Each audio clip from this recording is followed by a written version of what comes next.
Hi, I'm Scott. And I'm Michelle, and we are the owners of the Main Street Mouse. This is the Main Street Mouse Weekly Podcast, show number 198 for September 1st, 2025. For your safety, remain seated with the doors closed, keeping your hands, arms, feet, and legs inside while the tram is moving. And supervise your children. Welcome, foolish mortals, to the Haunted Mansion. 'Cause this here's the wildest ride in the wilderness! Soar into tower. We are ready for takeoff. Dead men tell no tale. I know not who you are, nor how I came to find you. But may I just say, Come on, everybody. Here we go. Hello, everybody out there. Hey, happy Monday. Happy Monday. First off, I want to apologize for us not being here last week.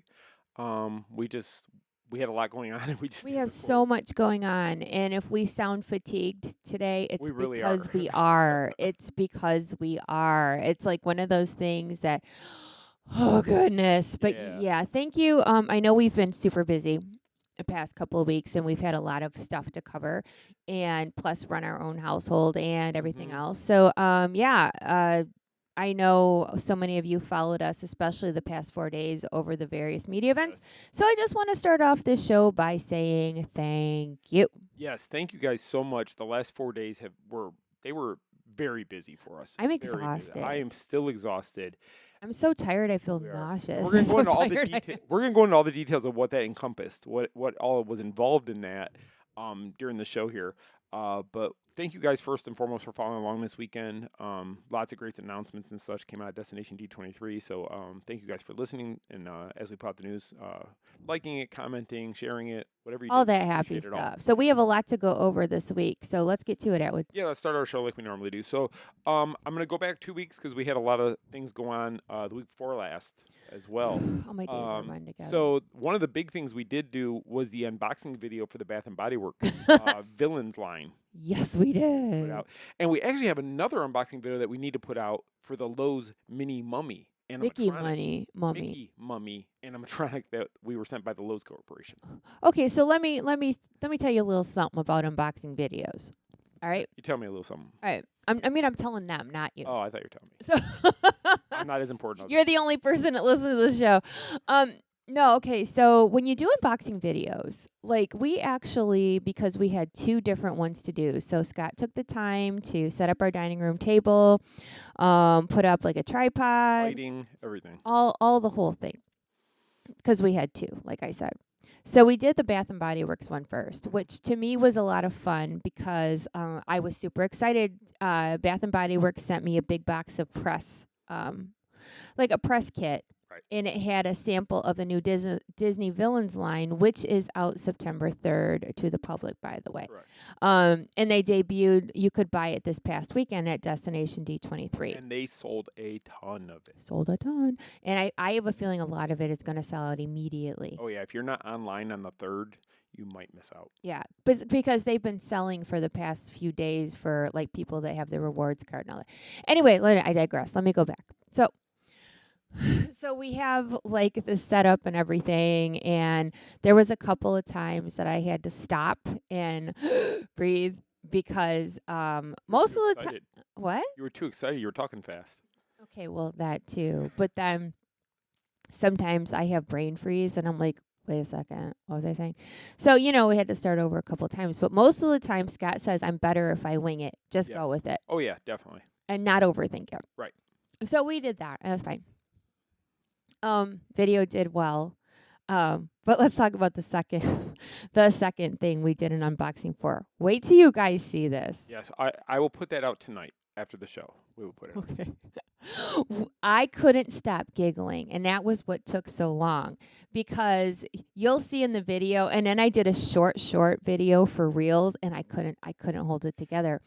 But the best part about the Mickey Mummy animatronic video, though, The Bath and Body Works one is about 10 minutes long. Mm-hmm. The Mickey one is about 3 minutes long. It still took us forever to shoot it because it was just so short. But it took forever because you couldn't stop laughing. I couldn't get it together. Like, we opened the box, okay? I don't want to spoil it. You have to watch it. I opened the box, and you see this big Mickey head, and I, like, snort laughed. I snort laughed. Now, anybody that knows me knows that when I get the giggles, it's hard to rein back in. Now, if I get the giggles and I'm crying, like, give me 20 minutes at least. I would have had to pack up the whole kitchen table, the lighting, everything would have just got put away until another day because we would not have been able to finish it. I seriously couldn't help it.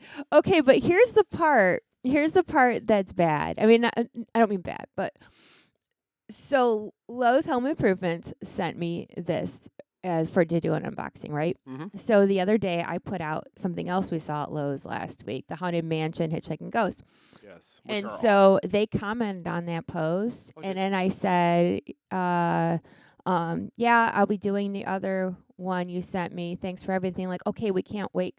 Great, we can't wait to see it. Oh, if you only knew. Like, I just couldn't stop. Wait till you see the short one I put out on my socials for a reel. Yeah, I kind of giggled a little bit, but you'll see why. And it's one of those things that, follow me again.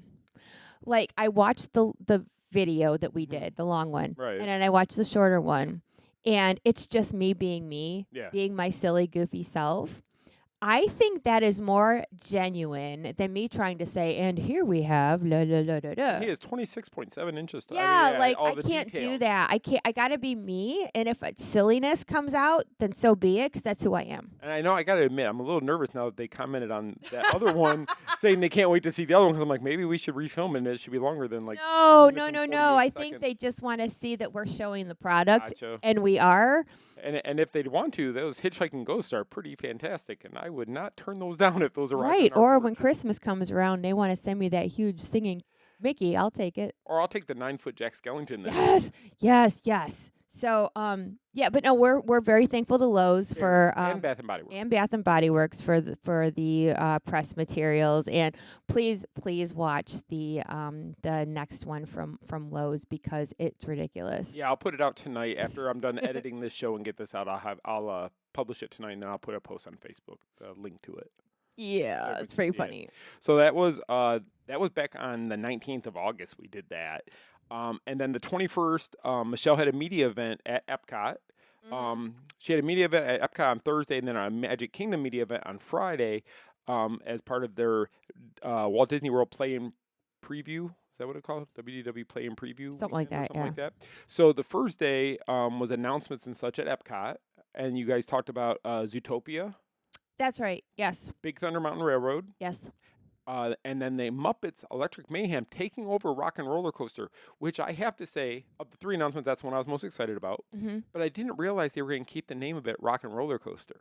Yeah. So instead of just Aerosmith or Rock and Roller Coaster starring Aerosmith, now it's Rock and Roller Coaster starring the Electric Mayhem. Correct. Right. Something like that. So. And they're changing the look of the guitar, obviously, to make it look like Dr. Teeth's kind of like his keyboard type thing? Well, no, I think it's supposed to look kind of how like he's full of color, has the red base and all the crazy colors. Yes. But I guess they all kind of do. They all do. So it's going to reflect the group.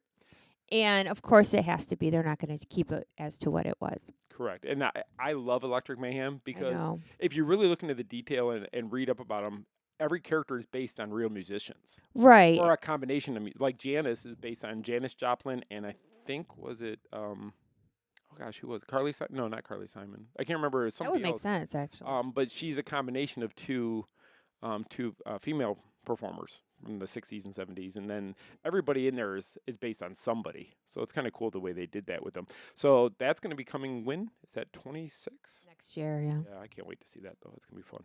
And then the Zootopia stuff opens later this year. And that's going in the Tree of Life. Tree of Life. At Animal Kingdom. So it's going to be nice for Animal Kingdom to have something new, because I don't think they've really had anything new since Pandora. It's gonna take them a very long time to have something new after this. Yeah. Oh, yeah, because it'll be the whole where dinosaur area was, with the Indiana Jones coming in, and then the Encanto area. I can't wait for that overhaul. I've said it before. many times, but I think it's much needed. But yeah, it'll be interesting to see Zootopia take over the show and the Tree of Life. All I know is that means we're going to be going to Animal Kingdom, which we don't usually go to that often. We're not Animal Kingdom people because we get bored. Well, yeah, there's just not a lot there, but I'm excited about the change. I love Indiana Jones, so I'm going to be excited about that. I like Encanto. Sure, so I think it'll be really cool to see all that. And then they're building that carousel.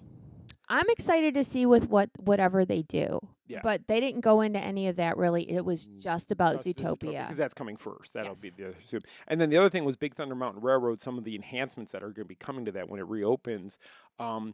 It reminded me a lot of the way it is in California. So, like, there's one scene in California where you go into the mountain and you see all the dynamite getting ready to explode and stuff with all the lighting and stuff. Right. It's going to be like that as you go up that first hill. Like how, like there's going to be a whole bat section. So if you don't like bats, it might not be a good thing. Sorry, it took me a second. No, it's okay. I knew if I kept talking, you would catch. Yeah, I'm like, so my memory is terrible lately. So please excuse me. And there's been a lot added to your memory in recent And there's days. been a lot added, but yeah. So they are having a whole scene, kind of like they do at Disneyland. And I think that these are all welcomed enhancements. Yes. I think that they are things. Now, mind you, people like to, kick and stomp about changes, but a lot of times when there's updates. Now, mind you, sidebar, Big Thunder Mountain is not getting a drastic thing as opposed to like shutting a whole land down or shutting a home. This is enhancements. Right. It's not a complete. They were fixing the track. Which it needed because it was getting real bumpy there. Yeah, I actually prefer the Disneyland version. Me too. Of the ride, I just think it's better. I think it's more entertaining, more fun. The one here is kind of painful at times. Hurts, and that's the thing. We were talking about like Rip Ride Rocket at Universal closing. Yes. And how as the older a coaster gets, the more rough it gets. And the same thing is across. We've talked about this. So I think that as far as Big Thunder Mountain goes, it was the same thing. You know what I mean? I'll be curious to know if after the enhancements to Big Thunder Mountain, though, if it will still be a medical ride that with the kidney that can stones. help solve kidney stones, because it's actually been documented that riding if you have a kidney stone, Big Thunder Mountain can actually dislodge it for you. And What does that say about a rough track? yeah, I know we put out that article years ago. I can't remember if you did. And people thought it was like great. So yeah, I'm excited for that. Yeah, definitely. And then that evening, we were invited to go to the Bartenders Bash at the Edison at Disney Springs, which we had attended it last year, and you were one of the judges for last year's. So this year we got to enjoy it as guests. Right. Which was a lot of fun, actually. They had a lot of great food. I ate a lot. It was. And, and it's all for charity. And it's just a good time. And there wasn't a ton of media there. Only like 5, and we were one of them. Yeah. And it was a good time. What am I trying to say? I'm losing my thoughts because I'm thinking about food and everything else. Okay, I'm hungry. I'm starving.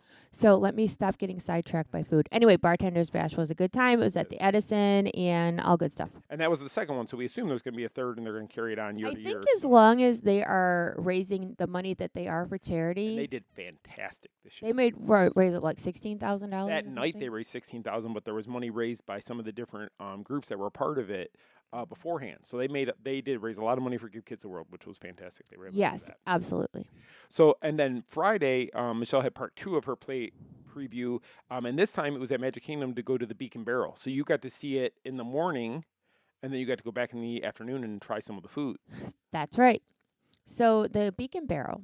Now I wrote a review, but for those of you that did not read it, it's possible they didn't see it because Facebook's not showing. Because Facebook sucks. Don't get me started. Yeah. So I can. How do you really feel about that? I can do a whole hour about how you work your butt off to put out content and it doesn't get seen by social media. Especially by the people that like your page. No kidding. No, don't get me started because I'll get all fired up. Okay, we don't have time for all that. Right, so anywho. Anyway, so the Beak and Barrel is open now for the public. I got to see it before it was open, which was nice. So I got to go in there with just media, like news channels, whatever. And it is an interactive pirate-themed bar. And it reminds me of something like the Haunted Mansion parlor on The Treasure, how it is like a place you go into. It's kind of dark. It's all themed.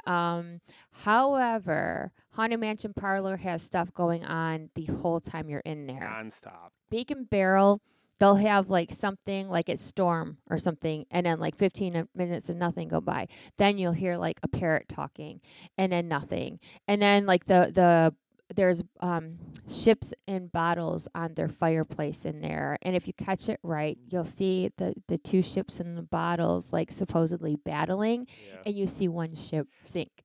And the bottles, which I found out while we were there, because I didn't get to see it when I got to go in there and see it, is that happens on the hour, every hour, but it's only that once an hour. So if it's like 8 o'clock, it happens at 8, then it won't happen again until 9. So if you're watching, make sure you watch for it if you're in there. Oh my gosh, Jill has to post that because I did catch it. Yeah, I didn't get to see that one. So, but yeah, sidebar of complaint. So I'm at the media event, right? Mm-hmm. And I'm standing right in front of the fireplace. Yeah. And I'm right front and center when those bottles start doing what those bottles are supposed to do, right? Yeah. So, there's influencers and such in there. Mm-hmm. And I'm front and center. Wouldn't you know that in my video, there are people that stepped in front of me with their cameras up in the air, all this BS. And it's like, but I did get it and I did put it out, but it's frustrating sometimes when you're trying to get that content. So I'm just really glad that I got it, and hopefully it's able to be seen. I think I put it out on one of the socials, but I don't know if I did on Facebook because it's been over a week. And I know it's on our YouTube channel. So right. So, but yes, I do have it out there, and that's what it does. And the whole point, sorry for my rant, I'm tired. The whole point is that the Beak and Barrel has a lot going on. If you look around, I suggest that you look around above. Yes. Because all along the ceiling, kind of like up in the top of the bar, there's different things to see. Up in the corners, yes. There's all kinds of references. One of them has like the real movie props. There's just a lot of nods to like the history of Pirates of the Caribbean. Yeah, it's actually a fantastic place. So when I got to go, and we'll talk about when I got to go later, but I got to see, and I walked around. I took a lot of video. I got the parrot that comes out above the bar. I think I caught him 3 or 4 times. So I got yeah, that you video. did. I'm gonna try to put a collage of that video together, as well as if you want to send me the pirate ships The battle. bottles. And I'll just make one video that kind of is an overview of the Beak and Barrel, and then we'll put that on YouTube so people can kind of get a gist of what it is. I know reservations are hard. It's really packed. So that was my. So when I put out an honest review, I put the good and the bad. Mm-hmm. And one of the, I guess the I don't want to say bad because it's not bad per se. It's one of those things where only negative I can see really is hard to get reservations because there's not much space in there at all. And I will say, so I've never been in Hyperspace Lounge. Is that what it's called? Or the one at Olga's. I've never been to Olga's, but I don't drink. I don't really care about. You don't want the going in weird there. food. I don't really care to go in there. There's no just desire to go in there. Beak and Barrel, though, from everything I've heard, this is actually, you're fully immersed into the Pirates culture, into this thing. You got the cast members who are pirates, and They're they talk pirates. to you like pirates. They talk to you in pirate. And when the bird tells them that we're getting ready to take a fire from a cannon, or the ship's something's gonna happen, you see them all like grabbing the cabinets and they're screaming and yelling at each other. And it's that was fun. when it storms. When it They storms. make it look like the ship is actually swaying, even you're though in a it's ship. Yeah. You're supposed to be on a ship. It's actually, if you love the Pirates of the Caribbean franchise or movies, I highly, highly suggest it. It's one of those really cool things. Another, like, I don't want to say negative, but maybe, oof. Okay. It's not cheap. Okay. So my friend Lorraine messaged me today, Okay. and because she listened to our podcast before, and she said that, the mug. So there's a mug that you can get, like how they have it, like Trader Sam's and all this. And this is a Jolly Roger. It's a Jolly or Roger. a skull with the pirate bandana, something Yeah. like that. I can't remember exactly. And it's got I talked about it last week on my show. That's show. where she got it from. Okay. I get my podcast. Sorry, Lorraine. So I get them confused. Anyway, so it's called Plunderer's Punch. Okay. And if you listen to a Daydream Balloon podcast, you know this. But if you didn't, hey, this is brand new for you. Breaking news. Breaking news. Okay, so it is a fruity rum drink. Okay. And it's so good that it could be dangerous, and that's why there's a limit to drink in there. All of the drinks. Okay.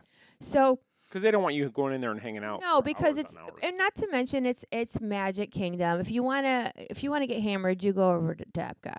So anyway, Actually, any of the other parks you can drink at. okay, Magic fact. Kingdom. Yeah. Fact. Magic Kingdom is not that way. Mm-hmm. So this punch is, I want to say she said it was $46 With the mug. but you get to keep the mug. And it's a nice mug. It's a nice mug.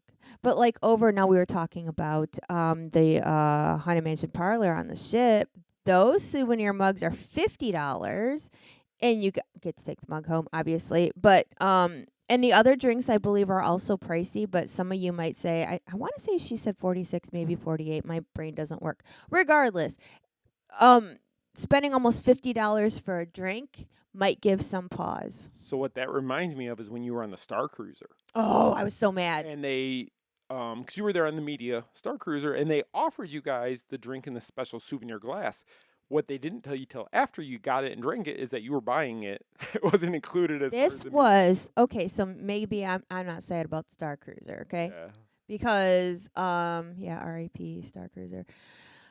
So yeah, we were on a media trip. Now, mind you, not to sound like entitled at all, but when we come out for media events, they want us to try the products so that we can tell our followers. So we can report about them. Absolutely. Like we got to take I got to take a Jolly Roger glass home with me. Right. Okay. Not the one I drank out of, but they gave us in a box on the way out. Right. It was a souvenir. Yes. For the Yes. event. Okay. Over at the Star Cruiser, R.I.P. It like me and my friend John from a different website. Yes. Him and I are standing at the bar and we're like, hey, are you going to try one of the specialty drinks? And I said, yeah, I will if you will. He got one, I got one. Mm-hmm. And then we like, hey, do you want to take a picture of this? And I'll take, that's right.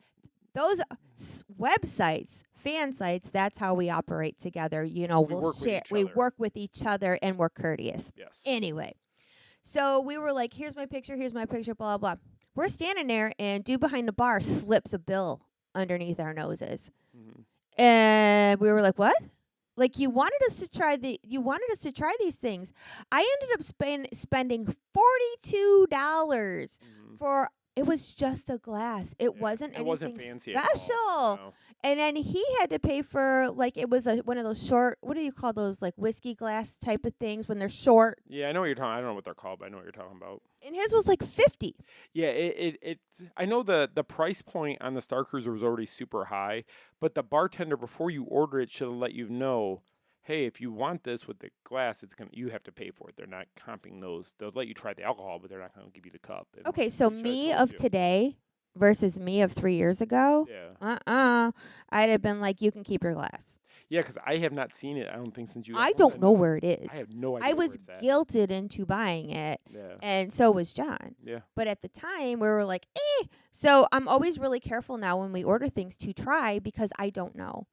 Right. But the whole point is that I think some of the prices at the Beak and Barrel might be a little high, but then again, it's Disney. So, you're not taking a quote-unquote cheap vacation anyway. No, you're not. And you're paying for atmosphere, I believe. You are paying for and the atmosphere in there is great. It's amazing. It's to me. So we did get to try a little bit of the food. We tried their corn cake thing, yeah. Which it was good. I had the chicken one. It had a little bit of spice. So if you like spice, it was Chipotle, wasn't it? Yeah, it was Chipotle chicken in there. It was good. You said it was spicy even for you. Because I wasn't expecting it at all, and I bit in. I was, that's more than I imagined it was going to be. I had the vegetarian one, and it still had some kick because they had poblano peppers. I think was it. So the where I was going with this though is when you go to certain dining things at Disney, you're paying for the atmosphere a lot. If you're going to characters, you're not paying for gourmet food. You're paying to be there with Mickey Mouse and Minnie Mouse and them characters, and then it's an experience. It's an experience, yes. And I think the Beak and Barrel is similar to that. That it's the experience of being in there. You get to see how they do everything. I think it's every hour they run that same basic show. And the staff in there is so fun because they are at you, stuff like that, and you are walking into like a scene from Pirates of the Caribbean. You really are. You really are. I thought we were at Tortuga, actually. Yes. In the movie, I was picturing when you're on Tortuga where the pirates hide. Yes. That's where I thought we were. Exactly. So it is like a pirate's lounge. Yes. So I feel personally, I think the Beak and Barrel is going to be an amazing success. The theming is crazy good. You would think it would be on a cruise ship, but it's actually on land. And this one blows Oga's out of the water. Oga's is just a bar, and they have DJ Rex in the corner. And you have to stand at Oga's, don't you? And you have to stand. Here, there's actually There's tables. You and can there's a sit lot of down, chairs. y'all. You can sit down. If you can get the reservation. If you can get a reservation, you can sit down. But I think they did such a good job. If you love Pirates Go, it's fantastic. Yeah, I was against the alcohol at the bars in Yes, Magic you Kingdom were. just because that's not what Walt wanted. He wanted that park to be alcohol free, and they made the change years ago to a few restaurants where they added VR wine and Guest such. started it, and then Yeah. Tony's. And I get why they do it. I understand fully. I don't know if a bar was the right place, but I get it. It has to be by pirate. It has to be part of Pirates of the Caribbean. And it's a so you- 2-drink minimum. Yes, So yes. it's not like or maximum, right? maximum minimum. Oh my god. Minimum. You gotta have at least two. You got to have at least 2 and a good luck the rest of the day. No, I'm so sorry. I'm tired.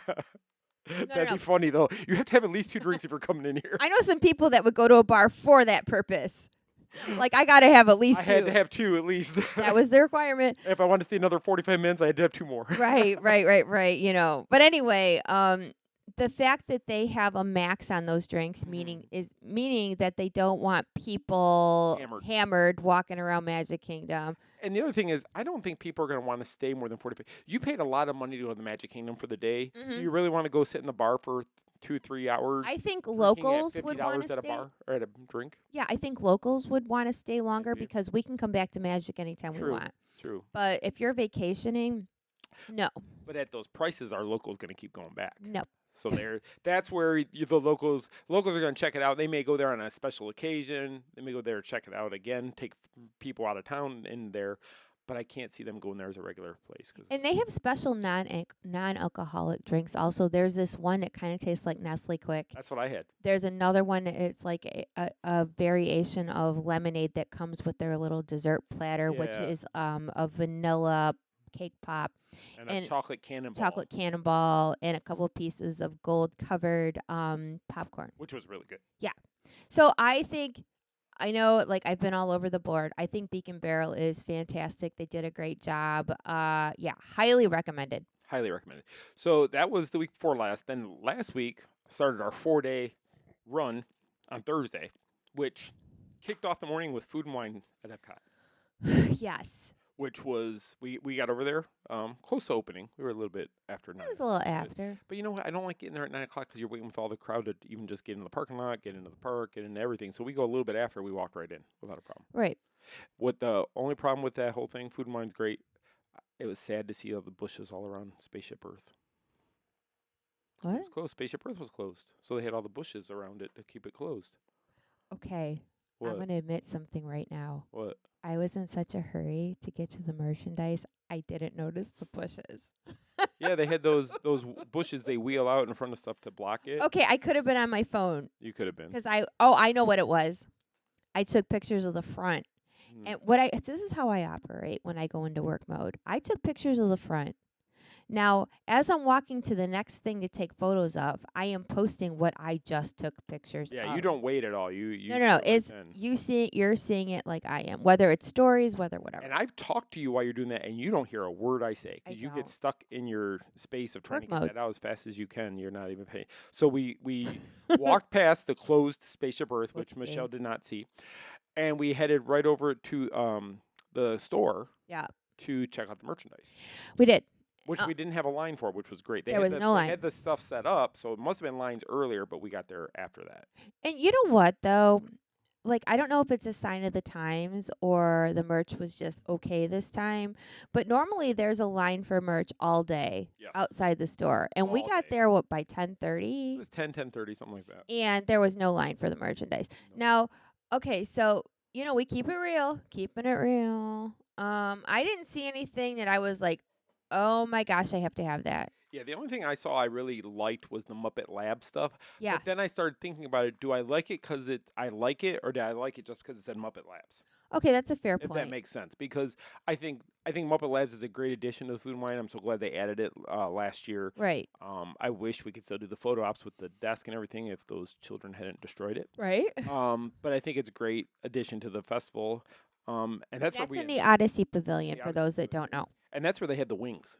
Yes. So, Okay, so they have Muppet Labs. Don't think you're going to see Muppets or anything in there. No, It's more like video. it's themed in video. Yeah, you're not going to see Muppets walking around. No, it's Dr. Benson Honeydew and Beaker Yeah. who are on the videos, and it's basically their laboratory. Muppet Labs. Yeah, Muppet Labs. So they do some fun stuff, but there's a lot of stuff to look in there on the walls.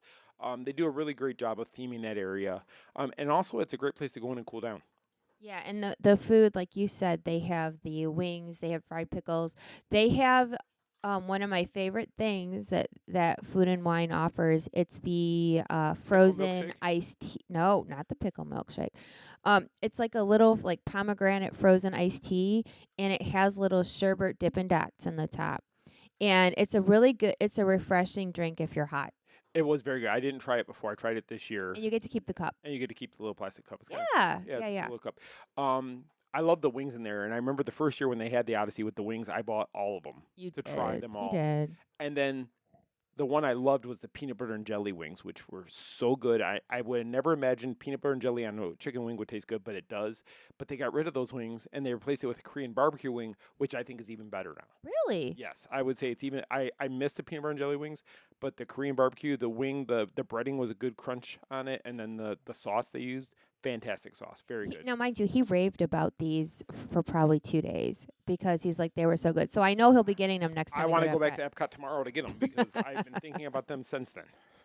So that's a testament, really. If Scott's like raving about like park food, it's a good thing. Yeah, the wings are fantastic. You won't be disappointed. Any of them actually. Everyone I've had there, they've all been good. So going in there to give them a shot.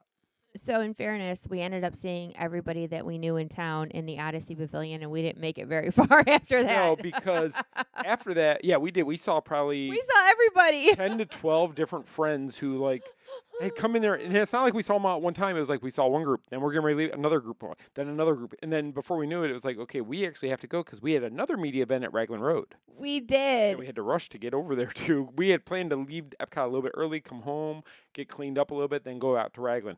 That didn't happen. It didn't. And I felt so. Everybody that follows me knows I'm my own worst critic.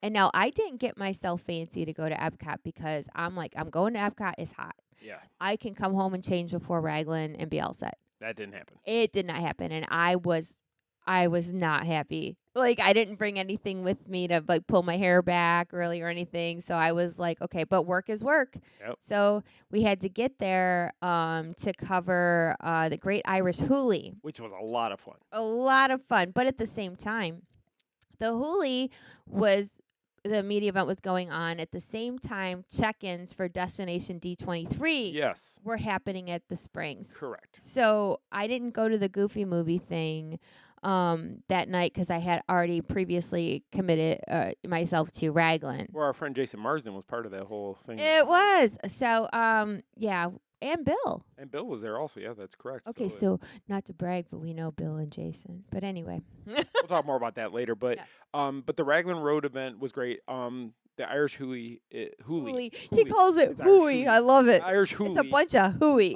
It was a fantastic event. They brought us lots of food. Too much. Oh my gosh, so much food. They kept bringing us more and more food. They had it planned out over 2 hours. They were bringing us food by every 15 minutes, and it wasn't like samples. It was the full meal, full desserts, full salads, full dinner they had, and drinks. And I didn't eat much of it because it was all stuff I don't eat. Right. So I had the salad. It was pretty good. Salad was very good.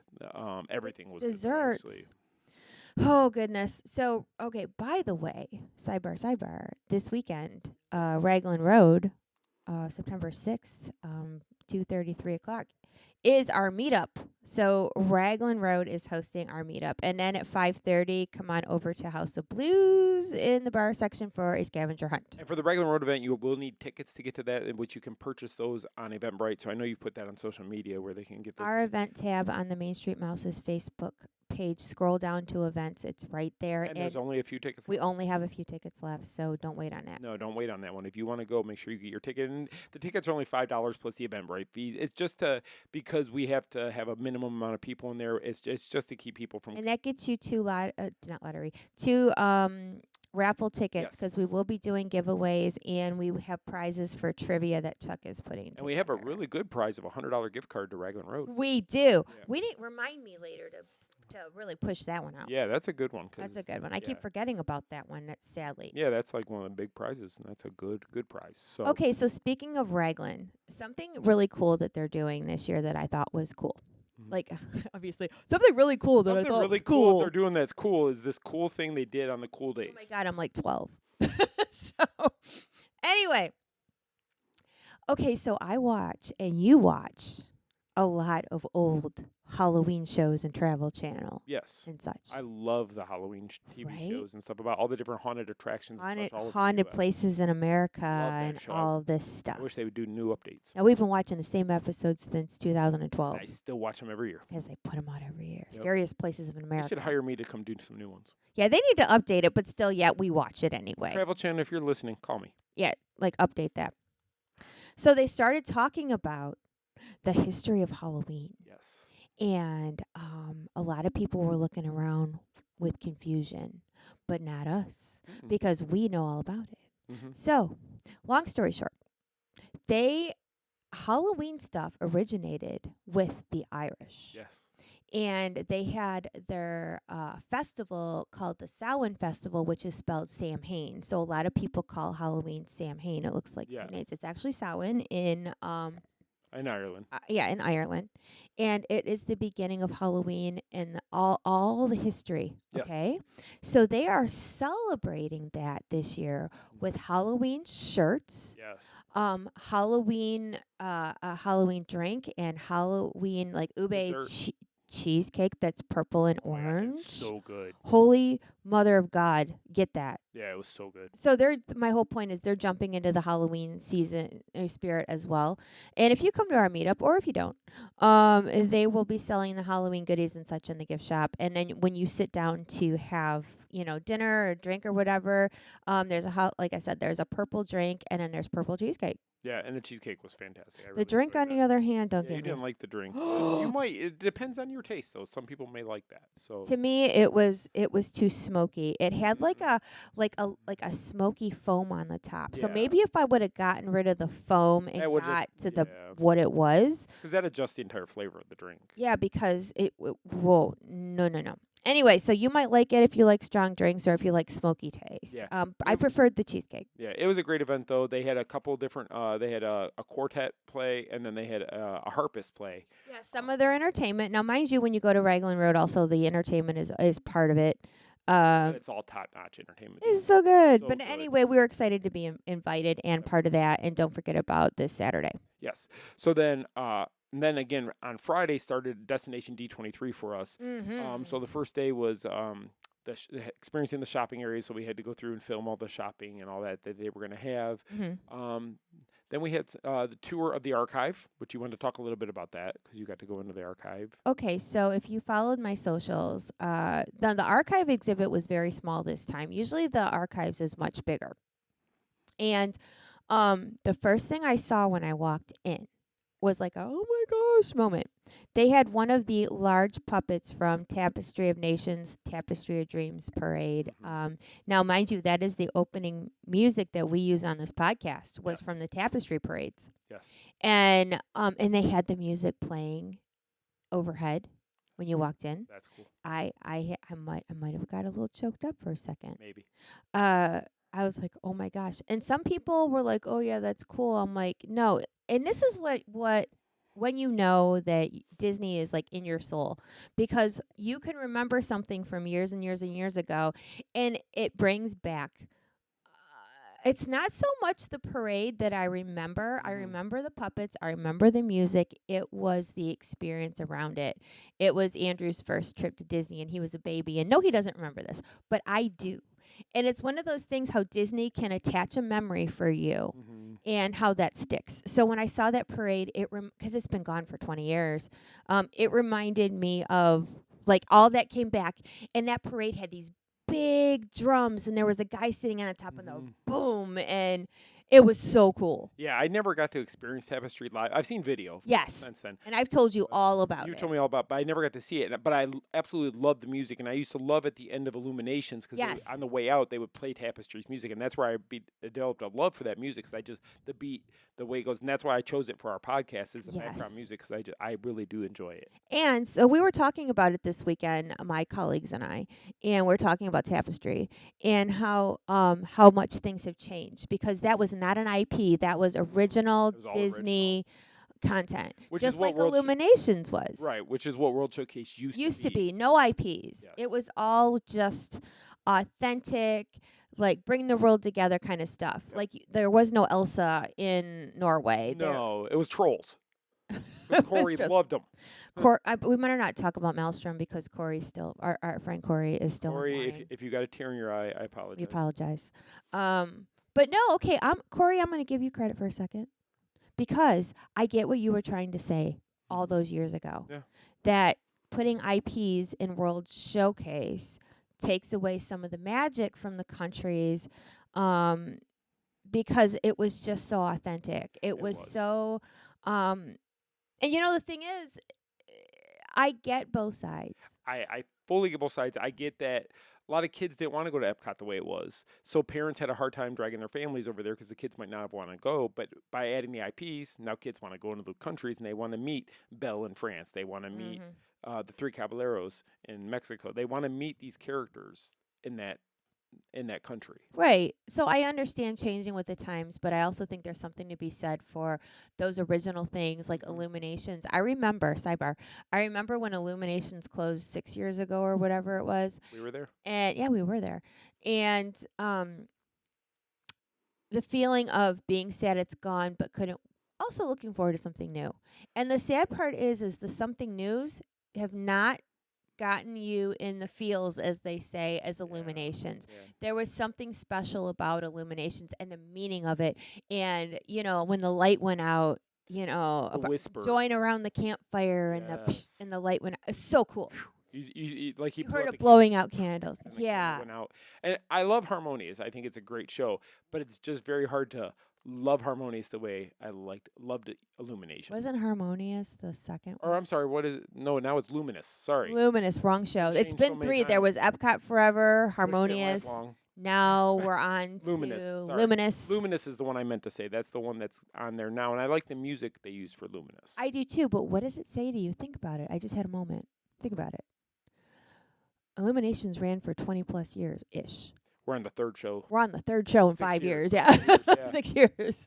And I had always hoped that they would somehow bring back Illuminations, but we know for a fact the globe was destroyed right after. Now, mind you, they could rebuild it. They could rebuild it, and it was expensive to keep the globe running because I read something about all those little LED screens that were all over. They would make it work. What's the difference? They built those big barges for Harmonious. Yeah. And then it flopped. Now, I thought the effects in Harmonious were really cool. Fantastic. They could have, I wish they would have figured out a way to make them work. I know people complained, they're blocking the scenery. You know what?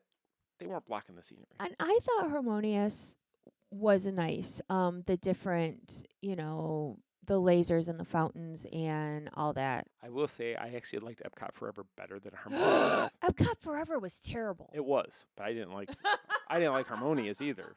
You see the kites flying by and everybody going, ooh. All right, so that was not a thing.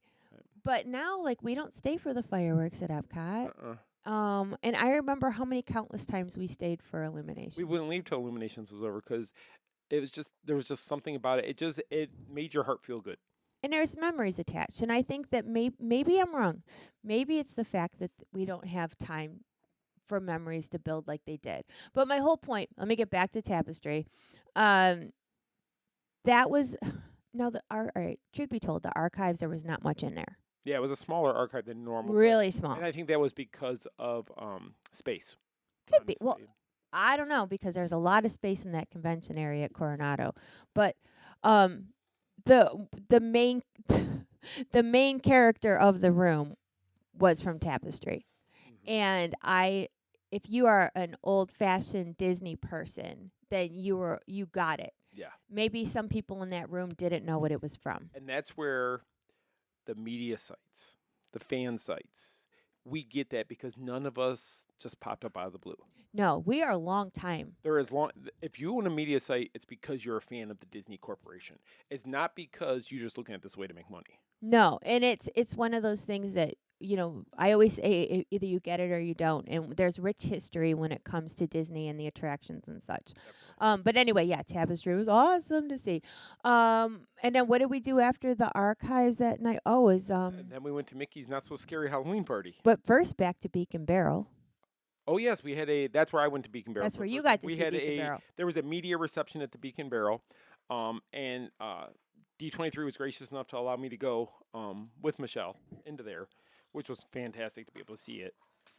And then now mind you, these are long days, you guys. These start early and end very late. So after a full day of work, we had to then go right over to the Halloween party. Which we got to the Beak and Barrel. We did that. That ended a little bit after 8 o'clock. Well, the parade was stepping off, so we ran to the hub to get footage of the parade when it came by us there. Then after that, we just kept running around the park. It seemed like we just running. We only went to 2 trick-or-treat stands.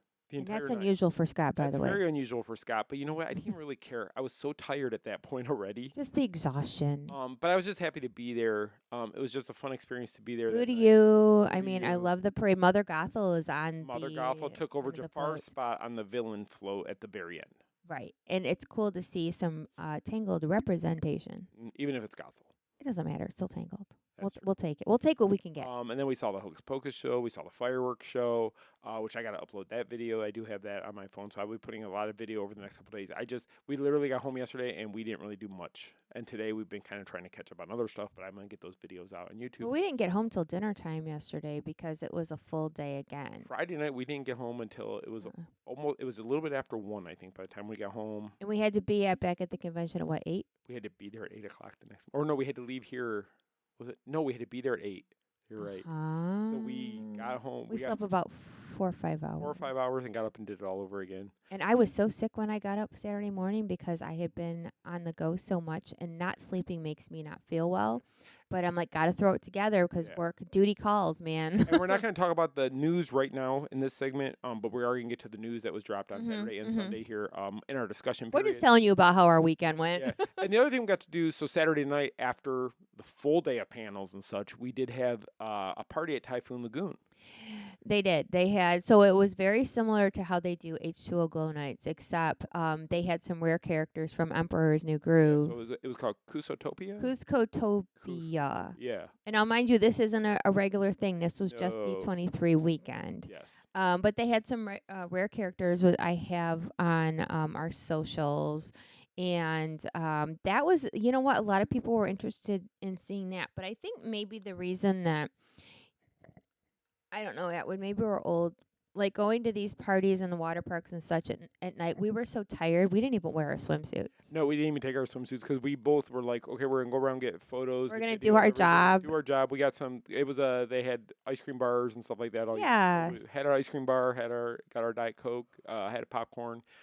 And actually, we ended up sitting for like 15, 20 minutes with Greg and Holly. Actually, longer than that. Was it longer than that? Because we were tired. We were tired. It was very exhausting. And we weren't going to swim. We just wanted to go see the characters and such and report on the party. So it was really, we went over there not for recreational fun. We went over there to work. Yeah, because even when they have these after-hour party, and with D23 being gracious enough to invite us to these parties, we feel like we need to cover them for them and not just go and have fun. No. Where you see some people, they get invited to these things and they just go to have fun, which is great. If that's what you want to do, that's how you want to roll, that's fine. But we're always trying to put out more content for D23 because we have a great working relationship with them. They are fantastic, that staff, and they were so gracious and so nice to us all weekend. Oh my gosh, I can't say enough good things about the media people at D23.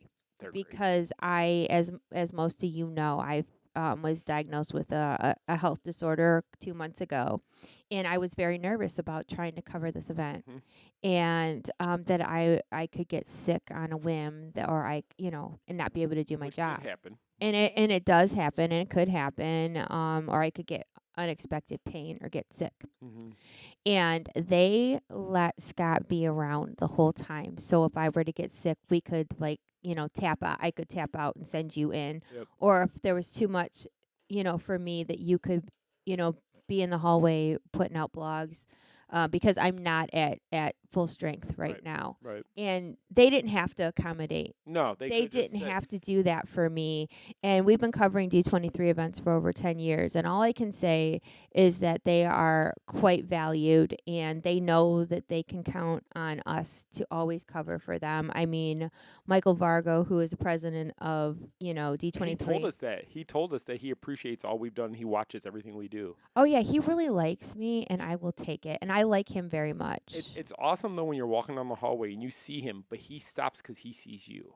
Oh, my gosh. Yes. It's not like we said, "Hi, Michael, how you doing?" No, Michelle, Scott, how you guys doing? Yeah. It's such a good feeling when that happens. And that, you know what? And I appreciate that. And that's why I bust my butt so hard to try to accommodate them. But all I want to say to that is they were very good to us this weekend. They did not have to do that for me, and they did.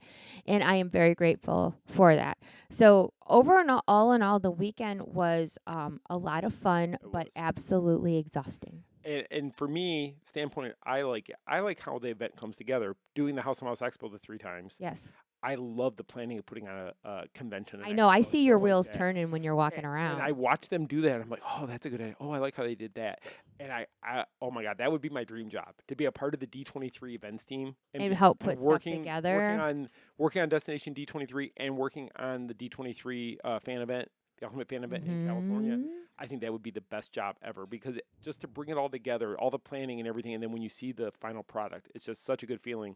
But I'm appreciative that they allowed me to be there this weekend, because other sites only got the one pass. But actually, it was one per media across the board. And mind you, I wasn't in the panel room. No. I respected it, because they said this will get you in the hall, because you needed a pass to even be in the hallways down there. So they let him be in the hallway, and just in case for me. And a couple times, I did sit in the hallway the one time. I sat in the corner because I got sick, and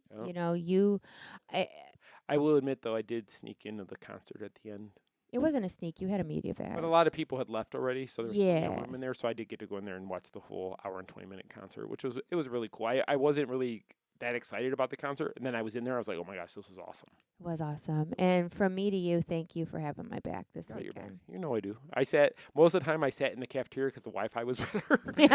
And I sat down there, or in the food court area, and that's where I did a lot of work, because I was able to plug my computers into the electrical outlets. And I was texting you, telling you what was going on. And we were just waiting I was just waiting for her to say, okay, it dropped, and I could push out the vlogs and such, because we were just waiting for confirmation that things were announced. Like, I would tell him, okay, next they're talking about castles, or next they're talking about this, and I'm like, okay, dropped, go. And it's funny because I use that as times, okay, I think I got a break, so I'd go get something to eat, or I'd go to the bathroom, or I'd go do something else. I would tell him, like, where we're at, or if we were on a 15-minute intermission. But, so not just, and I don't want you guys to think that we're complaining about being tired. We're not. No. It's a good tired.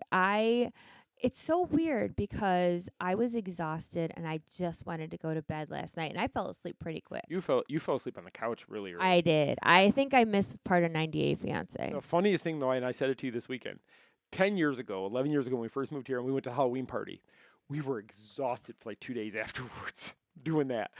Now we did the Halloween party, plus Destination D23, plus the thing at Typhoon Lagoon, plus the stuff for Food and Wine and Raglan Road the day before.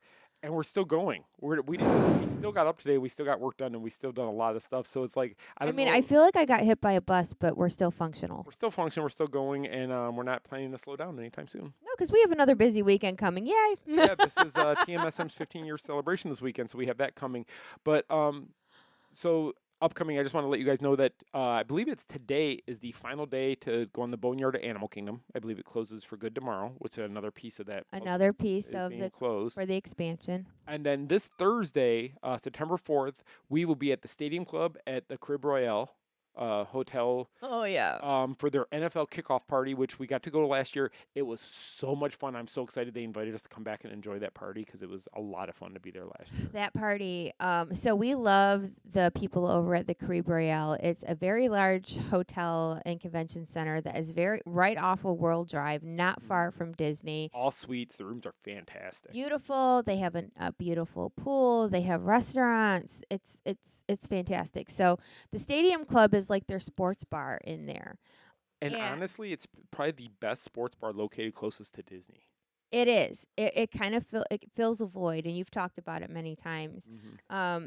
But so obviously football kickoff is coming, and last year they had like a a kickoff party that I put out so much content for. But yeah, watch for that Thursday night because I will be posting in our stories from the Stadium Club. It's going to be a good time. Yeah, and this game is against Philadelphia and Dallas, so I will be cheering on the Eagles, which is hard for me to say. But I was going to say, were you okay? Did you choke on that? I was able to say it. It's hard because they're two NFC teams that the Lions are rivals with. So, but I will cheer on Philadelphia during the game. But I will have my Lions jerseys on. We are wearing Lions. I will have all Lions. I did it last year. It was Kansas City and Baltimore last year. Was it? But I was cheering on Baltimore because that was Chuck's team. Right. So we're loyal to teams that our friends love. Yeah, but I would choose my team over any of their teams any day of the week. Sorry, guys. Yeah, but we're totally going to be decked out in Lions. We're going to be there. It's going to be a good time. The Michigan Besties are coming to town that day, and they are coming to Stadium Club with us. The people putting it together were nice enough to let us bring them. Yes. And it's going to be a great time. Yes. So Thursday. I think it starts at 6:30, something like that. Watch my stories. Just watch it all. You're going to see lots of photos of a lot of cool stuff. I know they had the UFC football like cheerleaders and their mascot and stuff like that were there last year as part of the whole thing. And then they had all these different sponsors who were there with different swag and drinks and like food major sponsors. Yeah, so it's a lot of fun. If you can go, I think you can still probably get tickets. I think you still can. So check it out if you want to go. If you're in the area, come out, have some fun. And if you see us there, make sure you say hi. Say hey. Okay, so I'm just going to run through the news because there's a lot because, again, we missed last week. We missed a lot. So I'm just going to try to go through this really quick. All these news stories I'm going to read to you. Once we get down to the ones about Destination D23, we're going to talk about that in our discussion to kind of go a little bit more detail about some of those for you guys. So I'm not going to really elaborate on any of that, but I'm going to mention everything here really quick here, starting with our old stuff first. Blog came out about the new iconic Disney characters that were added to the Oogie Boogie Bash in Disneyland and their Halloween party, which is a fantastic party if you've never been. By the way, all these articles are hyperlinked in the show notes, so if you click on any of them, it'll take you to the Main Street Mouse and you can read the article to get all the details. Jock Lindsay's Hangar Bar is being decked out for Halloween at Disney Springs here at Walt Disney World. Yes, it is. Then the Mickey's of Glendale Destination D23 collection was revealed, so we had put that out before the convention happened this past weekend. Select Disneyland Magic Key annual passes went back on sale beginning on August 26th. So if you're a Disneyland annual pass holder and you want to get your get a new pass, or if you had let your pass expire and needed to get it, they did go back on sale. Right. Starbucks debuted the new Jack and Sally Starbucks tumbler. Which, yeah. Did you forget about that? I forget everything. We also had a preview of the Epcot Food and Wine Festival merchandise before we actually saw it in person. Yes. And then we had the foodie preview for the Epcot Food and Wine Festival that we had put out. And then we had the blog about the Electric Mayhem arriving to Rock and Roller Coaster starring the Muppets. Yes. We had the Magic coming to Big Thunder Mountain Railroad, as well as Zootopia Better Zootopia. Better Zootopia. Together. The opening date for that was announced. Do you know the date offhand? I'm trying to remember it offhand. Oh my goodness, November or something. Originally they said December, but I believe it's November. I'm trying to pull it up here really quickly just to see if it's close to the top of the article. And November 7th. Okay, I knew it was. So yeah, so Zootopia is opening November 7th. So hopefully there will be some event or something before that, so we will get to see it and let you guys know about it. If not, we will probably be there November 7th to cover it. We will show it to you here either or way. there. Yeah. Then Michelle did a first look at the Beak and Barrel from Magic Kingdom. She also did a drink review for the Plunder's Punch at the Beak and Barrel. Disney was celebrating World Princess Week last week. They had merchandise for World Princess last week. Magical Halloween style for the parks. We had put out an article about that, so I think that was just some more of the merchandise, correct? I believe it was Lost Princess Apparel. Oh, was it? Oh, it was ours. And plus, we're having a giveaway for Ears and the Haunted Mansion Joffrey's coffee. A brand new coffee that dropped over this weekend. So, yeah. LostPrincessApparel.com. Yep. Spend $40 more, you'll be entered for a chance to win that prize pack. Let's see. Now I lost where I was at. Sorry. Sorry, I'm trying to figure out. Okay, the surprise return of Imagine That robot worth waiting for was returned. Tom Morrow, the robot, was returned. Yeah. Then Michelle's new favorite thing, the Deathly Afraid necklace, was added to HHN for Halloween Horror Nights. So now you have for $20, you can purchase this necklace that prevents the scare actors from scaring you in the scare zones, but does not work in the houses. So if you buy this necklace thinking you can go in the houses and walk through free at Halloween Horror Nights, it's not going to work. It's for the scare zones only, right? Mind you, sidebar, there's a whole bunch of controversy around said necklace. But Is there really? Yeah. And if anybody's going to be there on Sunday, we will be there 7th. with a whole group. We will be there with a whole group. Michelle feels a little bit better because she's not the biggest chicken in the crowd. She's feeling. Well, I don't know. I could still be, Could but we still got some newbies to break in. They're in for a treat. Oh yes, they are. I know. I'm struggling so bad because the Lions game starts on Sunday at 4:30. I know. And it's on TV here, which I we're playing know. Green Bay, and it's weird that the game would be on here in Florida. Scott's got some decisions to I make. do. Scott's trying to decide if he wants to go to HHN because Lions mean more to him than HHN ever will. Discounted tickets for Disneyland this Halloween as low as $104 for the day, so you check that out on their website. We went to BJ's Wholesale Club last week, and they had some new Disney merchandise. They did, and it's except for that one Halloween decoration, the clothing is affordable. Yes. Make-A-Wish and Disney Cruise Line granted Dreams in Italy for the first time, which was fantastic. Prep and Landing, the Snowball Protocol is set for a November release, so this is a new Prep and Landing. More Prep and Landing, yes. More Prep and Landing. The new Tron Eris Ride overlay has been announced for the Tron attractions, the one here and the one overseas as well. They're gonna So the have an overlay. canopy's turning red for the movie. Because the movie, the red one, is the new one. Date announced for D23's Ultimate Disney Fan Event has been announced for next year. I guess we could tell you guys that now because that is going to be August 14th through the 16th of 2026. That's next year, yes. And it's going to be the same type of event that was at the Honda Center, at the ballpark, at Disneyland Day. Disneyland Day. It's going to be a whole situation like it was last time. So you're going to make sure you want to be there. Tickets will be going on sale later this year or early next year? In the spring. In the spring. It says it in the article, so check it out. But we plan to be there reporting all the news. So if you can't make it, we'll make sure to report it all to you guys. We'll be there for you. Disney confirmed. This was probably one of the biggest things that came out of Destination D23, and we'll talk about this later, is the update coming to Carousel of Progress with a Walt Disney animation being added to Walt Disney World, just like they added out in Disneyland recently. We'll talk about that in a little bit. Fresh novelty items arriving at Disney Parks and Disney Cruise Line. So this was new sipper cups, new popcorn buckets, all that fun stuff. They announced all that at Destination D23. The Disney Destiny Cruise revealed some of their new drinks for their drink menu. Disneyland unveiled new concept art for Napa Rose Restaurant, which is their winery in California Adventure, I believe. Or is that the one that's at California or Grand Californian? I'm not sure. Remember? Grand Californian. Might be, yeah, you're right. Okay. Then first look, the trailer for the Disneyland handcrafted documentary coming this winter that Leslie Iwerks is doing, who is the daughter of Iwerks, who helped Walt create basically everything the way the company started. Everything. So architectural inspirations revealed for the Villains themed land at the Disney's Magic Kingdom. So they talked about where they got some of the ideas for what's coming to the land, but we really didn't get a lot more information than that. Get nothing else. Talk about that later. Mattel revealed the new Disney Ursula collectible doll, which is actually kind of a cool looking doll. It is. Now, mind you, all these last part are news coming out of D23. Yeah, so we'll talk about a few of these that are more relevant when we get down to the discussion section. Disney Villains Land merchandise attractions announced at Disney Destination 23, so there's more information about all that.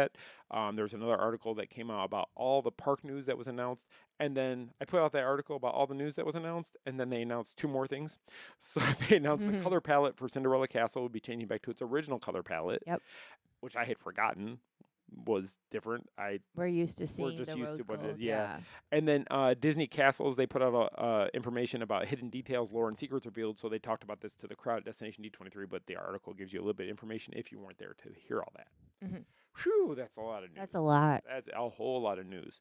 So, as we said, we were going to talk to you guys about some of the news that came out. That's our discussion for this week. We already told you guys about the Ultimate Fan event that'll be coming to Anaheim next August. So you're going to want to make sure you get your tickets because that event will sell out. It always sells out right away. Right away. And I know a lot of people are always like, I tried to get 3 days. I couldn't get all 3 days. I could only get Friday or Sunday or Friday and Sunday. And Saturday's very hard to get. So my suggestion to you is if you want to be there for all three, get the 3-day pass as soon as they go on sale. And it'll be out in the spring, the tickets, but of course we will tell you when it's time, when it's go time. When it's getting closer to it. Also, the Honda Center, I know that's a separate ticketed type thing. You have to apply to get tickets to go to the Honda Center for those announcements, and that's where they do like the movies and shows announcement the one night, then they do the parks panel the one night, and then they do the Legends induction another night. So there's all kinds of stuff going on there. We will cover as much of it as we possibly can while we're out there. We got a year to worry about. We got a year to worry about it, so lots of planning has to go into something like this because this is a lot of work. And if you guys want to come hang out with us in California next August, like we should have a meetup there. Oh my gosh. Yeah. TMSM on the road. Right? On the road. See, we should rent an RV. Oh, don't start. Drive across country start. and go to destination or go to D23. All right. Anyway. That'd next. be fun to document the whole thing. Okay, so let's go right to the big news that came out Saturday that Disney Imagineering confirmed that Carousel of Progress was finally getting a much needed update after 30 years. Yep. With an Walt Disney animatronic, which will be the introduction to the Carousel of Products. So where the cast member talks to you a little bit, and then the voice from A Christmas Story comes on and talks to you. It's gonna be Walt. It's gonna be Walt talking to us from now on. I'm reserving judgment on this one. I haven't seen the one in Disneyland except through video and photos. Right. I hope that this one is better than that one, than the animatronic. Well, the hullabaloo in the comment section everywhere is that. Yes, I'm always down with what's being said. People are saying mixed reviews actually, because a lot of people aren't satisfied with the one in California. Right. Now, from afar, like it looks like Walt, but if you're gonna get all up in Walt's face and you're gonna not really, you can't go on the stage, but if you could, if you're gonna take a picture and zoom in and critique. I mean, it's not Walt. They can't. There never will be another Walt. Yeah. So the fact that they're trying, and that's good and bad. Okay, so some people think that they should have never attempted it because you can't. There's only one Walt Disney. And they knew with that they had to be. They had to be precise, on, and people feel like Walt was too heavy. Walt's nose wasn't right. Walt's this wasn't right. That wasn't right. But now they get to try again, and it's going to be Walt Disney World. And the one thing I've said, and I've said this a lot over the last couple of days when talking with our different colleagues about this, right? Is that usually when Disney puts an attraction at either Walt Disney World or Disneyland first, the second version of it is usually so much better.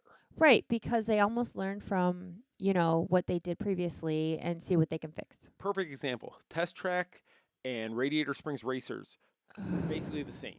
Radiator Springs Racers is a million times better. Than Test Track, but it's the same concept. It's the same exact thing with the cars going around the track and such, but Radiator Racers just love that attraction so much better. It kicks Test Track's butt. It really does. Even the new Test Track, it still kicks its butt. It still kicks its butt. Nobody will be able to beat that one at all.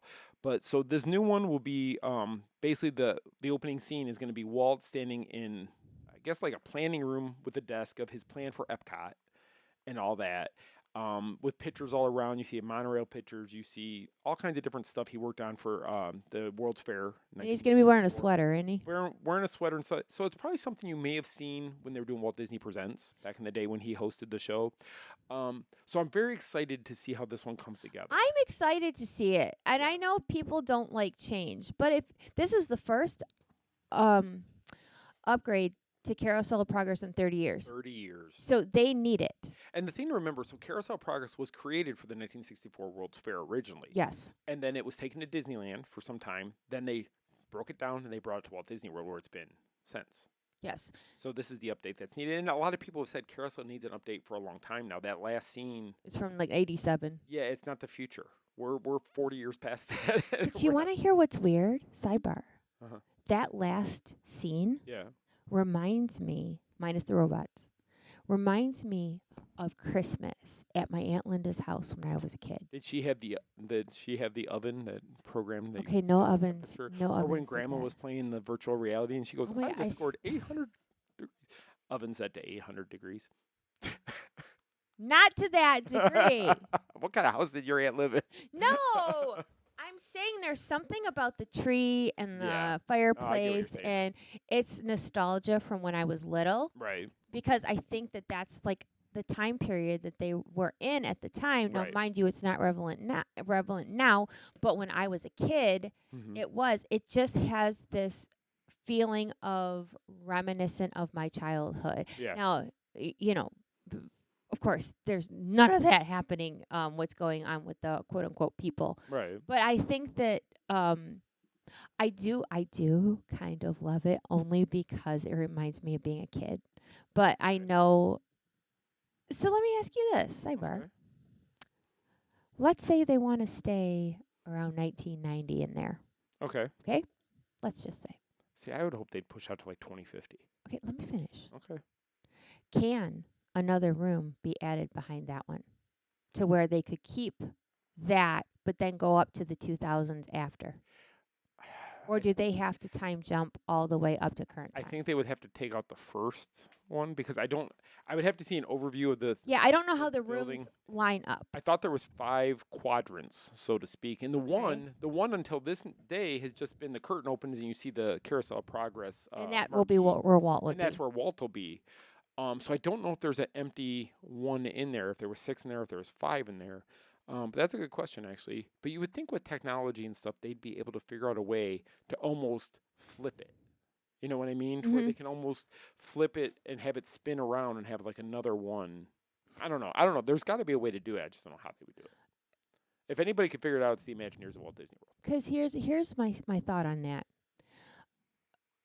Because obviously Disney people don't like change. Mm-hmm. And people know about the different rooms and what he says in the rooms and the wallpaper and the dog and the, all of it, okay? Right. Everybody knows how the 4th of July in the one and Halloween. If they change those rooms and that dialogue, people are going to be unhappy. People are going to be very angry if they get rid of what's there. Yes. They can add, but they can't take away. And that's the problem. I don't know how they're going to do that. And in the one scene, going back to my own personal experiences, but I don't remember which scene it was, but there's an old refrigerator there, and the refrigerator looks kind of rounded. Mm-hmm. Do you know what I'm talking about, the old-fashioned? Is it the one where they have to have ice put in it because the dog drinks the ice when the overflow melts? Maybe. It's before you get to, like, the 80s, 90s. Yeah, it's like the 1960s, I want to say. Something like that. That one. When I was growing up, my grandmother had one of those in her basement. Because in Michigan, when you get a new refrigerator, you put the old one in the basement or in the garage. Yeah. Like, we don't get rid of that We have refrigerator. one here. We have one in our garage. We here. do, because it's a Michigan thing. Like, we're going to keep ice and stuff out in the garage. So when I was growing up, my grandmother had a refrigerator like that in her basement.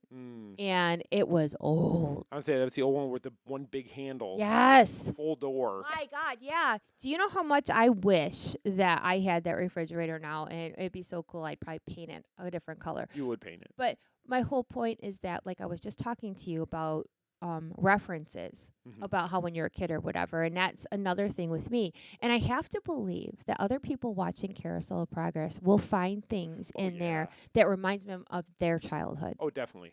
The only ones who don't get it are like the current babies. The one scene I always remember is the daughter in the one scene, and she's on that electrical thing that just shakes you. Okay, yeah, that's my not grandma had one of those. Oh my God. And it was so funny because she had that, and then I see the girl do it, and I'm like, that thing did nothing. Nothing. It just shook your body. It just shook you. It doesn't shake the fat It off. doesn't shake anything off. It just kind of shakes everything. But yeah, so anyway, I hope it's done right. I hope they don't change too much in the other rooms because I think people will absolutely, be upset. Oh yeah. But yeah, we'll see what happens. I'm not mad at it. No, I'm not mad at it. I think it's a great update that's needed. I'm excited to see what they do with it. Me too. And I'm excited that we're gonna have a Walt animatronic because I thought I wasn't gonna see the one in Disneyland until next August, and I still won't see that one until August. But the thought that I know we're gonna have one here eventually. Eventually, it's like Hatbox Ghost. They got it first. They did. So we'll see. We can wait. At least we don't have to wait as long. Right. So, the next article came out and it talked about all the new novelty items that are going to be coming to the park. So, people love the Disney popcorn buckets, right? And sippers. And sippers. Right now, the Stitch Mummy bucket is the big one because of Halloween. That's going. But there is a Christmas tree, or a Christmas truck with a Christmas tree and Goofy and Chip and Dale and Mickey on it. That's going to be coming out. I want the red truck. I was going to say, I know you want that. Because I buy decorations with the Christmas tree truck. No. I have sheets with that truck on it. So they did not say that one's coming to Walt Disney World. It's coming to Disneyland, Alani, and the cruise ships. That one is not coming to Walt Disney World as reported. As of yet. But usually what they do is they put this crap out in other places and then bing, oh, Disney World, we're going to let you have it too. No, I know. And then Trader Sam's is getting their holiday zombie mugs. And one's going to be glow-in-the-dark, I believe. With different eyes. They have the Haunted Mansion, the Destiny Haunted Mansion is getting a Poseidon mug, which I really would like to have that. And the Siren mug, which I think will also be, on the Destiny as well. Then the one I think that will be coming here, and we talked about this, is the Monsters Inc. Scream Canister bucket that's going to be coming. I think that's going to probably arrive when Monsters Inc. area opens. And that's a water bottle. That's going to hold a water bottle. Yeah. It says it's going to debut at Disneyland first and then the cruise line. But I'm thinking it's going to come here when we get that Walt land. Disney World, it's always last. We're always last. And then we have a new little green men's jetpack zipper coming out.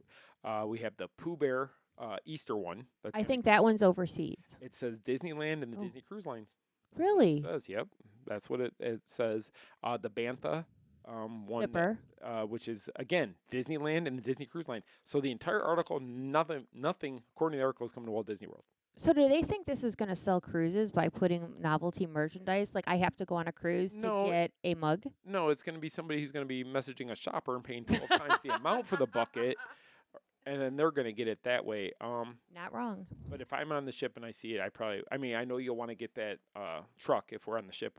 If we're on a ship when they have that bucket there, I know we're going to be purchasing that for you. The red truck. Or if somebody wants to, give me a present. That's a great The present. red tree. Be careful what you say, because last time you said that about a bucket, we ended up with like 3 of them. Okay. All right. Maybe not. But I love you guys for, having my back. I might have 3 or 4 Cinderella carriages. We'll send you a free pair of leggings for every bucket. Yeah. Yeah, but thank you. Another thing that came out was the Destiny debuted their drink menu for the Sanctum, for the Mansion Parlor, and for the Cask and Cannon. So you can read all about the drinks. I don't really have much to say about that. You can read about it, though. Yeah, you can read all about it in the article there. Disneyland did debut the concept art for the Napa Rose restaurant, and that is at the Grand Californian Hotel. Looks very nice. The restaurant already looked really nice. It already looked nice. It is. It's a very nice place to go. If you've been there, I'm sure you know that, and you probably enjoy it. And so they're just getting some upgrades and a new concept to put that whole place together. Hold on. I just accidentally closed a tab by accident, and I did not mean to do that. Oh, the trailer that came out for the handcrafted new documentary that Leslie Iwerks is doing. She was, this is another part I did sneak into the panel room to see because I knew it was. Quit throwing yourself under the bus. I had to, though, because it was Don Hahn and it was sat in the Leslie on back. stage, and I sat in the back, and I just had to hear what they had to say. And I actually did get teary-eyed when Leslie came out because knowing what her grandfather did and what her dad did for the company, that family to me is up there with the Disney family as far as what they've done for this world. Well, Iwerks, her grandfather, was one of the, he was Walt's partner in everything in the beginning. And she was talking about how when they lost Oswald and what a blow that was for them to lose Oswald. Yep, but it was Walt and Ub that created Mickey. Yes. And everybody always talks about Roy, and Roy did a whole ton for the company, right? No doubt at all. But Ub, I think, kind of gets sometimes forgotten in everything he helped Walt to create in the beginning. Yeah, he helped with all that animation and all those ideas. And she was talking about how wonderful it was for even them as a family when they got Oswald back. Yes.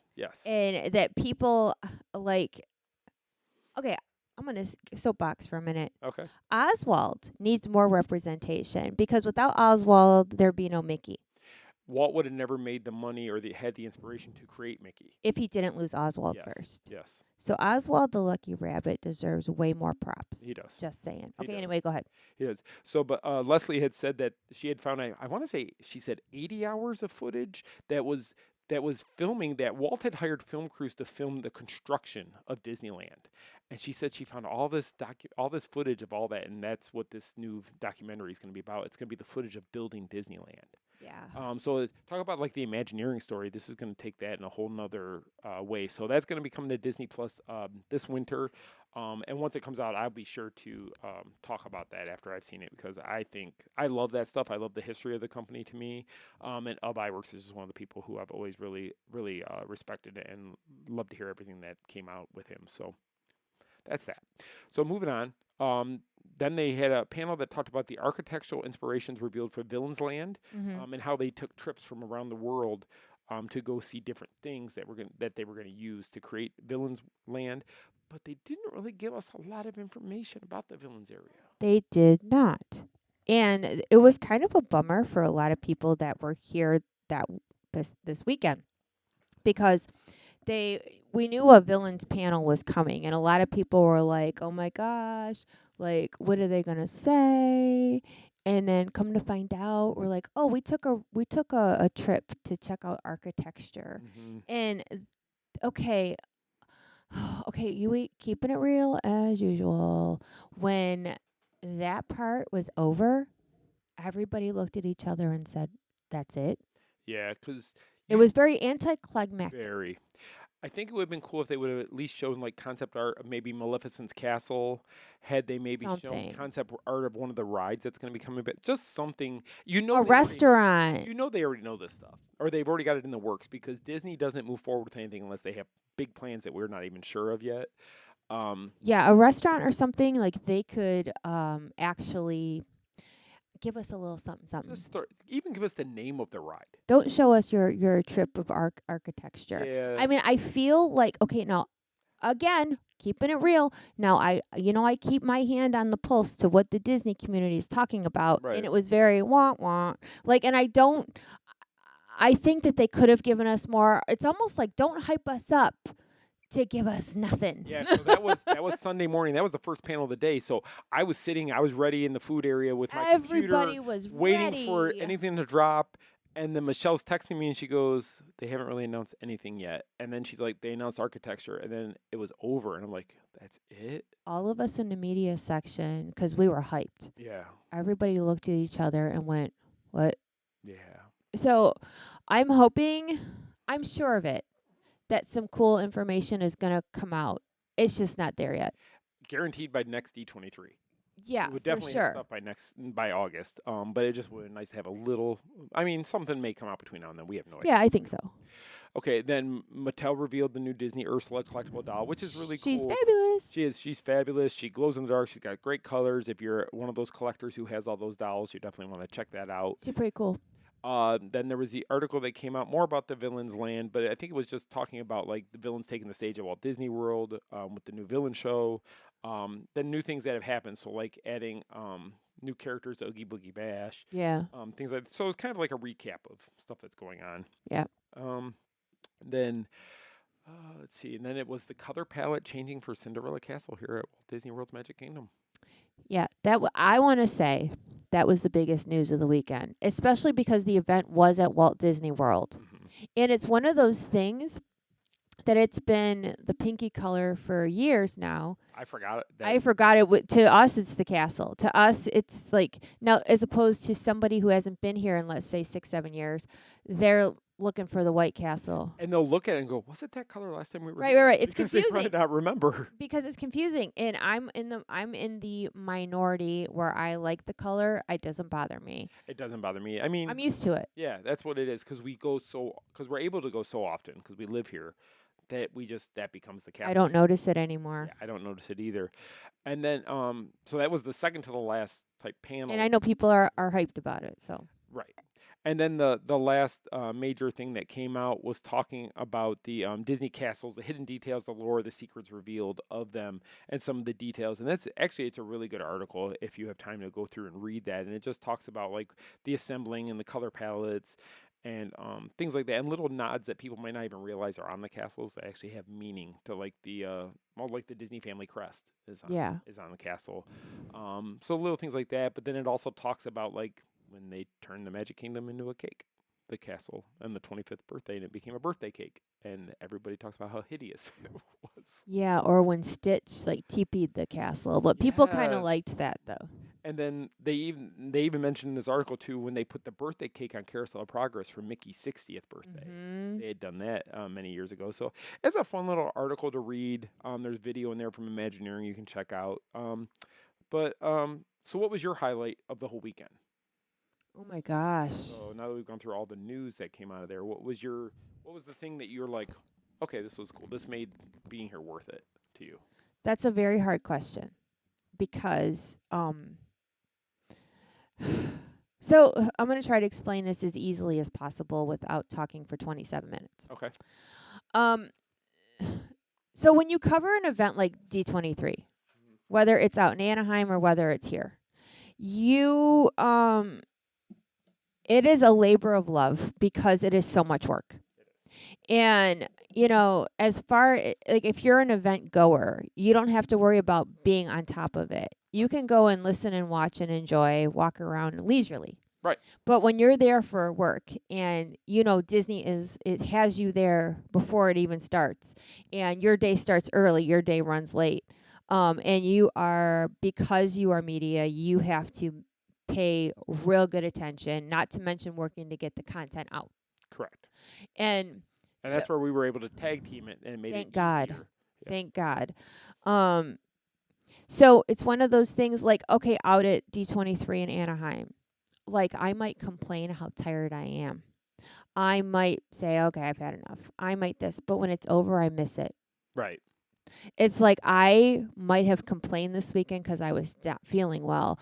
Yeah, we're not complaining about the event whatsoever. No. We're just complaining about how exhausting it is. It wears us out because, when some people don't understand that, for us, it is a job, it is work. And the Walt Disney Company has us there to report. It's not for funsies. I mean, sure, they want you to have a good time, but we are on, Disney's watch to where we have to make sure that we're doing the job. And they invite us because of our work ethic. Yes. They invite us because they know we're going to cover it the way they want it covered, because that's what they've told us before. We have you guys out because we like the way you cover these events. We want you to continue to do that. Right, and we want to continue to be partners with D23. Definitely. So, because I love D23.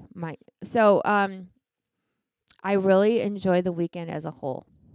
I enjoyed getting to watch Jason Marsden and Bill Farmer do their musical medleys. I want to say that was one of my most favorite parts. And okay, follow me, you guys, because it's going to sound a little different. But we know them on a personal level because they are frequent at the House and Mouse Expo. Jason Marsden in particular, because he is a huge backer of House of Mouse. He's been all three. And he wants to be our hype man for anything we do in the future. So we know Jason. Yeah, so the last show, Jason did not come as a special guest. Jason came to help as part of the staff running the show, because that's what he when he called us, he's like, hey, I want to come back. I'm like, okay, we'll have your table and all that stuff. He's like, no.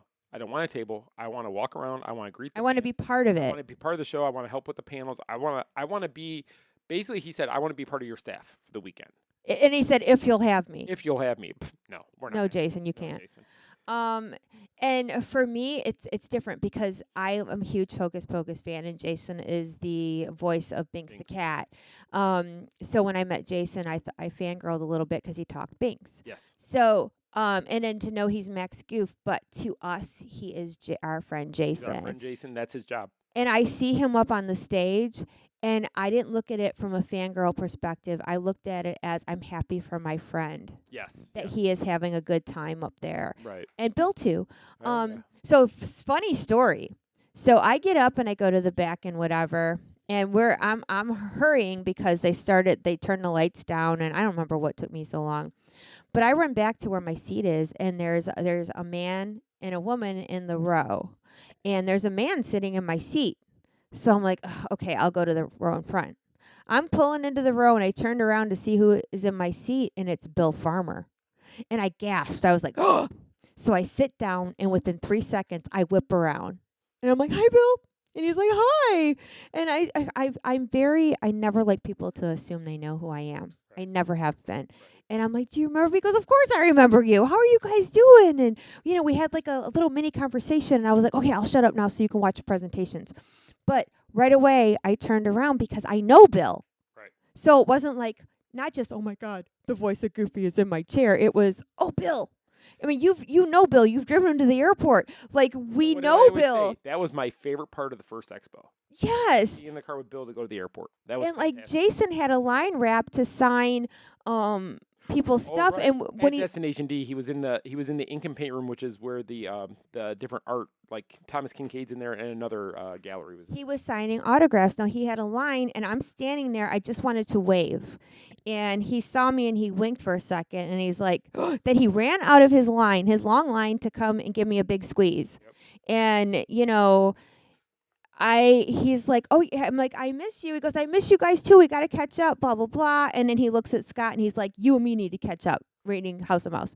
But it's a different perspective for me. So I want to say that is one of my favorite parts of the weekend, because to see, and mind you, the singing, the number they did was amazing, but it felt a little bit more personal to me, not just from a fan, but like I'm happy to see my friends up there. Yeah, so that was my highlight of the whole event was the 80s and 90s celebration that we got. It was so fun. And it was like an hour and 20 minutes long.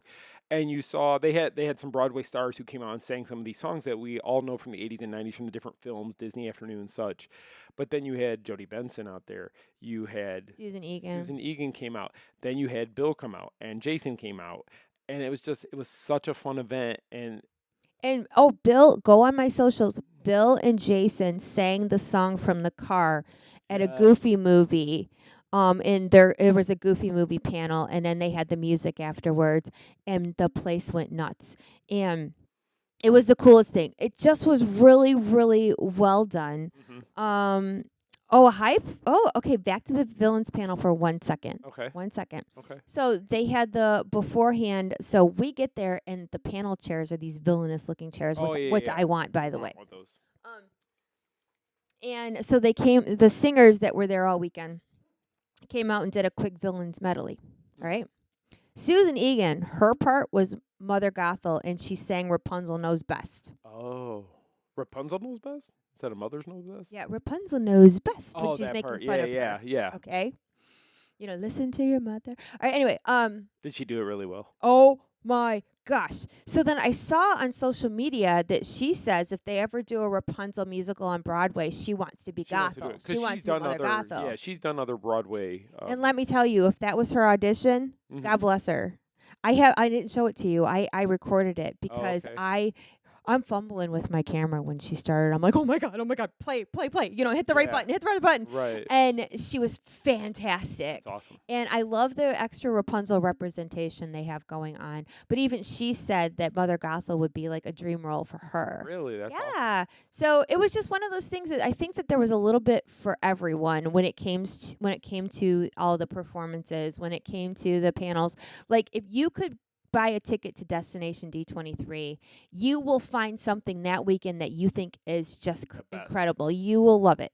And we didn't talk about it here because it really didn't affect anything and there wasn't a news release, but the opening panel dealt with the movies and the shows and stuff like that coming out. And you couldn't record it. And you couldn't record it, so that's why we couldn't put anything out about it. Right. But there's a new character joining Zootopia 2, I believe.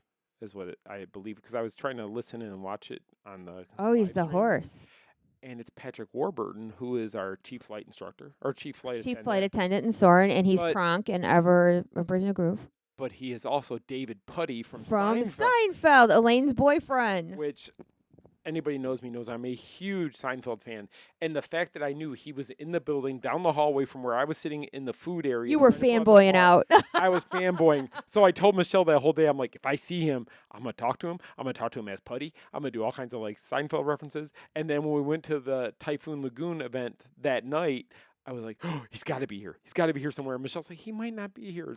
And then we did find out later he was there. I don't think he was doing like mingles with fans, but he was there. But I would love to. And we've actually talked to his agent about bringing him in for House of Mouse. Right.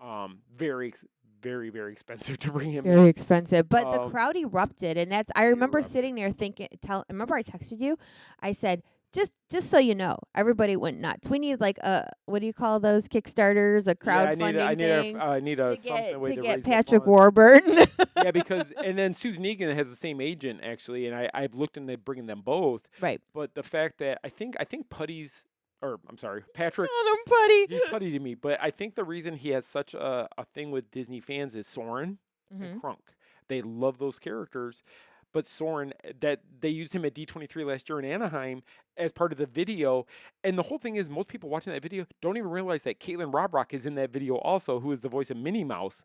But she's in the video with Patrick. Well, the one they did last year. Yes, the one they did last year for the D23 event. Because they go through because when he's reading off, you can't wear ears and all that. But he's like, you got to put away your lightsabers. You got to put he's going through all the other stuff. Right. And Caitlin was one of them. But again, she's a Disney voice actor. So a lot of people don't know.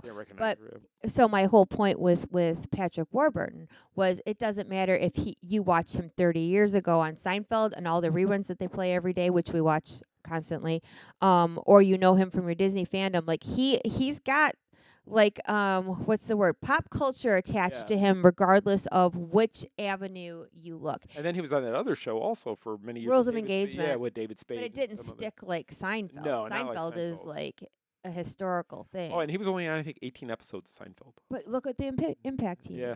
But the whole point was that, so he's really funny in person. He acts like David Puddy, which is kind of weird. Yeah, because that's almost his normal voice. It is his normal voice. It is. It is. And the what do you call that kind of look? You know, that sly look to him. You know what I mean? Like the half open eyes. If you ask Elaine, though, it's that dumb look like. We're not saying Patrick Warburton. We're talking No, about David Puddy. So anyway, the whole point was that I really feel as though the D23 events have something for everyone. Oh, yeah, definitely. And if you have not gone to a D23 event, I highly recommend it because they are a good time. And the one in Anaheim, Hoo-wee. so much bigger than Destination D23. You have panels around the clock in all different rooms. So it's not like where Destination D23, there's one panel room. And it was doubled this year. Panels.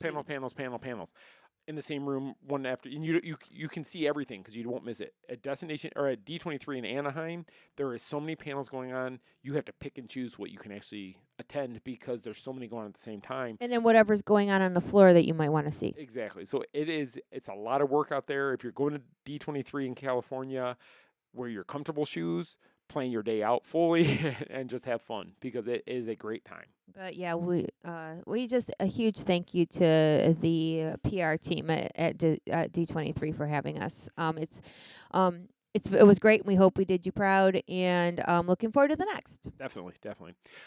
So because of all this, and we're way over today, I don't have any question for Michelle this week. Just because I knew we were going to go way over, I didn't want to add something. Don't even add, yeah. So I'm just going to go through our sponsors really quick, and then we'll close out the show. Sound good to you? Sure. So first and foremost, our travel sponsor, MEI Mouse Fan Travel, our official travel sponsor. Click any of the banners on our page. You'll be taken to their website. You can fill out a quick form, and then one of their travel advisors will help you out. They will message you back. They will get you the best deal you possibly can get. They will update you if new deals come out after you've already booked, and they will get those prices adjusted for you. They will take care of all the hard work. You don't have to, and their best part is they are 100% free for you. Our newest partner is Genie Transportation Services here in Orlando. They can help you with your car service. They pick you up at the airport. They will take you wherever you got to go. They are absolutely fantastic, and they believe that your Orlando experience should always start and end with comfort, reliability, and peace of mind. So you can reach them at thegenieorlando.com or any of our banners on our website. Click on that. You'll be taken to their website. You can book your transportation services right away. And then lastly, but not least, our official stroller scooter partner, Kingdom Strollers, can help you with any rentals you need. They will deliver it to wherever you're staying. They will pick it up at the end of your trip. You can reach them at kingdomstrollers.com. For any one of these, though, if anybody asks you where you heard about them, please make sure you mention the Main Street Mouse. By supporting those three companies, you are also supporting the Main Street Mouse, and we greatly thank you guys for that.